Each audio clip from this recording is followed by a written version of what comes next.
see the wizard. Welcome to MsMojo, and today we're counting down our picks for the times The Wizard of Oz's Yellow Brick Road veered off into other films and TV shows. You're not melting like it worked in The Wizard of Oz. Number 10. The Strangest Dream, Buffy the Vampire Slayer. In this mind-bending episode, the Scooby Gang finds themselves thrust into their worst nightmares come to life, all thanks to Billy, a kid in a coma. Our nightmares are coming true. So why is this happening? Billy. Well, that explanation was shorter than usual. It's Billy. Who's Billy? His personal terrors materialize in the real world, setting off a chain of events where our heroes must confront their deepest fears head-on. Still, it's Billy who holds the key to setting things right. Come here, Billy.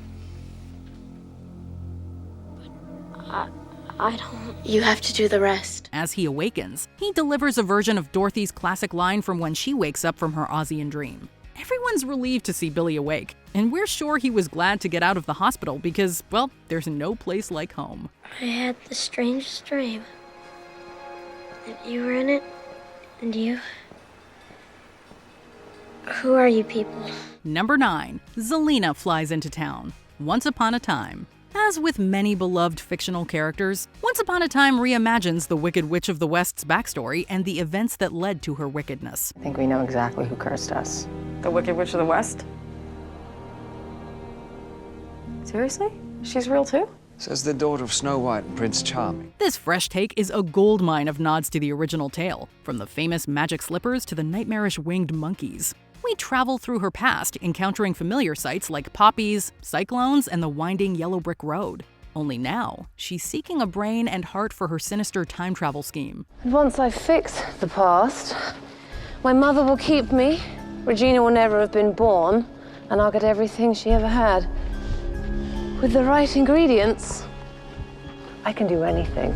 Perhaps the one thing missing from the 1939 The Wizard of Oz movie was an epic villain number. Yet, we can think of one that fits the bill perfectly should the film ever be remade. This time, nobody's gonna stop me.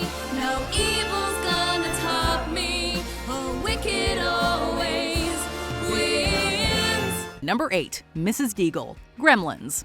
Mrs. Deagle is a mean-spirited, wealthy resident of Kingston Falls who owns multiple properties and uses her stature to mistreat others. Your dog broke it this morning. Oh, I'm terribly sorry. Just tell me how much I owe you. I'll be more than happy to... I don't want money. I want your dog. Sound familiar? Don't let him take Joe. Don't let him take it, please. Stop her. She's got a bone to pick with Billy's dog Barney, blaming him for property damage and threatening to take him away. Give him to me. I'll take him to the kennel. They'll put him to sleep. It'll be quick and painless compared to what I could do to him. But Barney is not having it. Mrs. Deagle's icy demeanor and vendetta against the pooch remind you of anyone? Miss Elmira Gulch, perhaps? Just because you own half the county doesn't mean you have the power to run the rest of us. For 23 years, I've been dying to tell you what I thought of you. And now, well, being a Christian woman, I can't say it. While NEM might be hesitant to give Miss Gulch a piece of her mind, the Gremlins have a different approach to Mrs. Deagle. Let's just say they're not too concerned about her feelings, or any other part of her, quite frankly. Number 7. I'm melting! Who Framed Roger Rabbit? The Wicked Witch melting is such an iconic scene that it's been parodied endlessly. Look what you've done! I'm melting! Melting! Oh, what a world! What a world! Perhaps, like Donkey in Shrek 2, you've also used this line when caught off guard during a sudden downpour. Mother mercy! I'm melting! I'm melting! It's just the rain, Donkey. Or maybe you've pulled off a convincing impression of Jack Nicholson's Joker.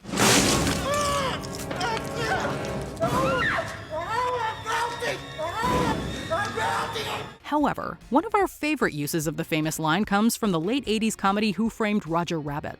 In the final showdown, Eddie, Roger, and Jessica discover that the villainous Judge Doom is a toon. His demise is fittingly brought about by toon-melting dip.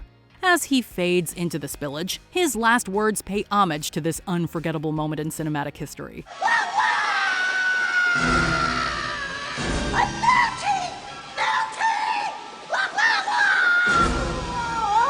Number 6. Fly, my pretties. Fly, fly. The Hunchback of Notre Dame. What's the Wicked Witch's famous line when she sends her flying monkeys after Dorothy? Fly, my pretties, you say? Listen again. Fly! Fly!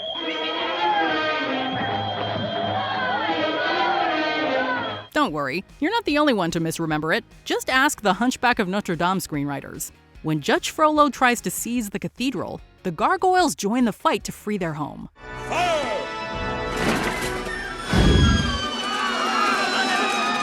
Are you sure that's how it works? Works for me! In one such moment, Laverne calls out to some winged companions, pigeons. Flying monkeys had not suddenly swarmed Paris, and instructs them to go after Frollo's army. You can even hear similar music in the background. Fly, my pretties, fly, fly! And hey, maybe Laverne really did consider the pigeons to be her pretties. Who are we to judge? Number 5, Munchiekins, Sanford and Son. Now come on. All right, follow the yellow brick road. In this episode, Grady unwittingly serves up a salad garnished with what he thinks is just harmless wild parsley to a couple of cops. Lamont suspects that the herbs were plucked from, let's call it, the special part of the garden, and ushers Grady to the kitchen to figure out what to do. It's the Hungries or the Munchies? Weren't they in the Wizard of Oz? That was the Munchkins. Oh, yeah. Now, didn't you just love that picture? However, Grady gets mixed up between a habit usually linked to those who munch on wild parsley and those who reside in Munchkinland. It's a hilarious misunderstanding that leads Grady down a Wizard of Oz rabbit hole. There was Dorothy and Toto and the Wicked Witch of the Watts. Of the West, Grady. Even as they return to the living room to check out the situation, Grady's mind keeps skipping down that yellow brick road. You were right.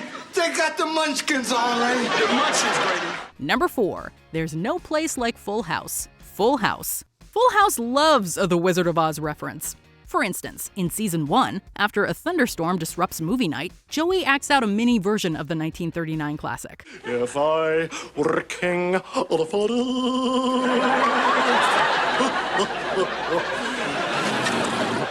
I am the great and powerful Oz! Then there's the time he pulls out his best Scarecrow impression while Jesse tries to brush up on literature for a fancy event he's attending with Becky.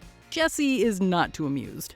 The thoughts you'll be thinking, you could be another Lincoln if you only had a brain.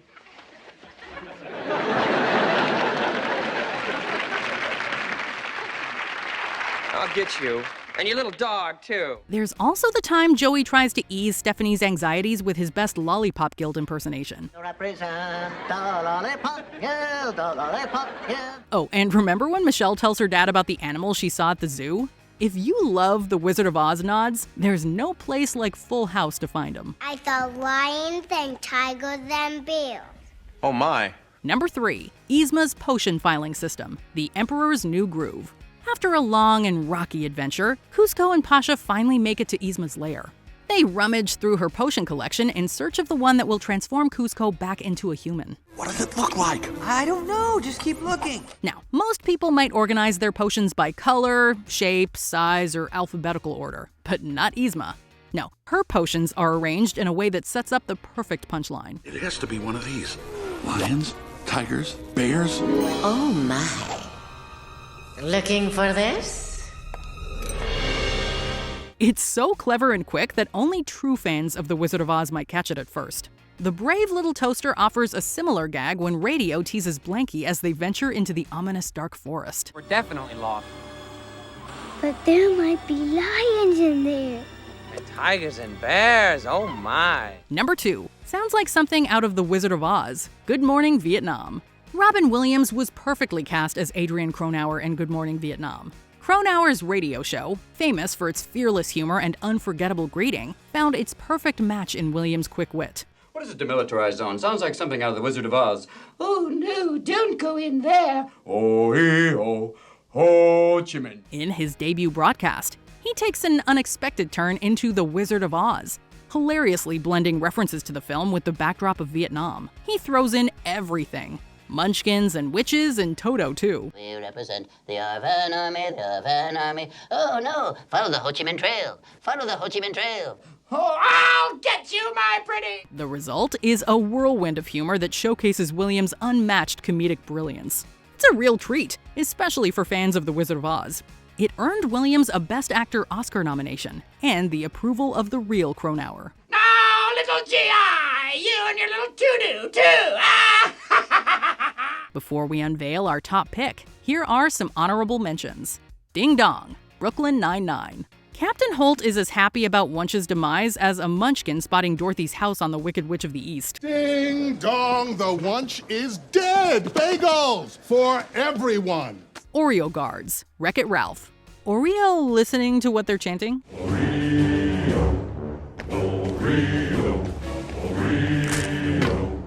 There's no place like home. Toy Story. Maybe if he'd clicked his spurs together, he'd be back in Andy's room in 2 seconds. Sorry, guys, but dinner's canceled. There's no place like home. There's no place like home. Be gone before someone drops a house on you. The Nanny. Cece even glances up as if she actually expects a house to come crashing through the Sheffield ceiling. You have no power here. Be gone before someone drops a house on you. Dorothy finds a Toto. The Golden Girls. There's no place like the Personals. So tell me, what type of work is it that you need done, Mr. Toto. Mr. Toto? Oh, no, Mr.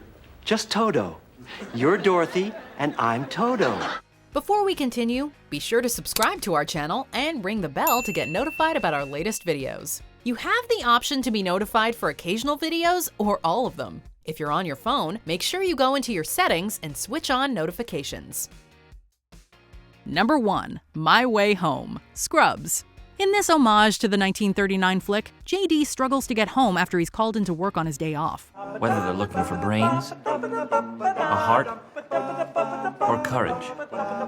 As for me, I was just going to keep on following that yellow line and hope I'd eventually get back home. Meanwhile, Elliot doubts her endocrinology knowledge, Turk convinces a family to decide on organ donation, and Carla wrestles with courage after caring for Dr. Cox and Jordan's son Jack. Yet the brilliance lies in the details. Oil cream. Oil cream. Thank you. There are plenty of cleverly woven in quotes, nods to real and fictional figures from Oz, and some stellar song choices. The episode was praised for its impeccable balance of humor and heart when Scrubs received the Peabody Award in 2006. Dr. Cox? Pay no attention to the man behind the curtain.